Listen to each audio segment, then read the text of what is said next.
काय शेवटी ना त्यांचा तपास त्यांच्यापेक्षा एकदा जर बीड जिल्ह्यातल्या जनतेने तपास हातात घेतला मग सरकारला कळतं. आमदार सुरेश यांनी मागणी केली देवेंद्र फडणवीस यांनी बीड जिल्ह्याची पालक नाही ते राजकारणाच्याच मार्फत गेला.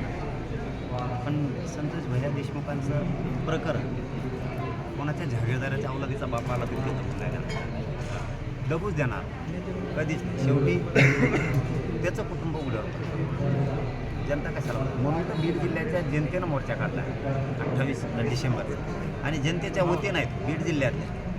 त्यामुळं सगळे लोक त्या कुटुंबाच्या पाठीशी उभा राहतात राहिलं पण पाहिजे. त्या कुटुंबावर वेळ आली ना आपण सगळ्यांनी साथ देऊन न्याय देण्यासाठी आपण सगळ्यांनी समोर झालं पाहिजे. सगळ्यांना आवडसुद्धा आहे, सगळ्यांनी सहभागी व्हा.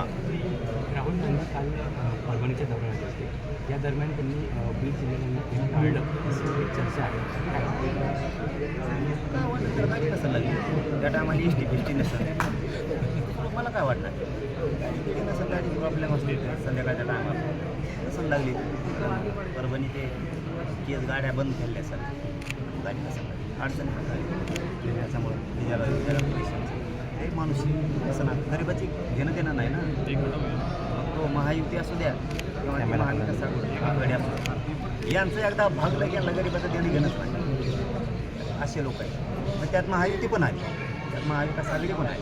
एकालाच नाव म्हणण्यापेक्षा सगळेच असले त्यांना गोरगरिबाचं देणं घेणं फक्त बरोबर बोलणार घटनात बरोबर बोलणार ना आहेत ना कोणाचं मॅटर होते.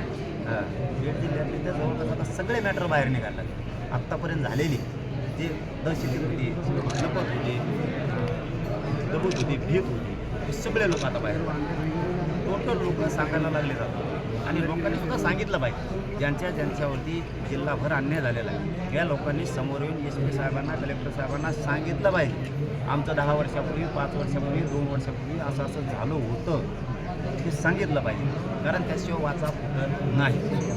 मात्र संतोष भैया देशमुखांचं प्रकरण कोणी जरी आला तरी दबू येणार नाही कधीच दबू जाणार. ओके.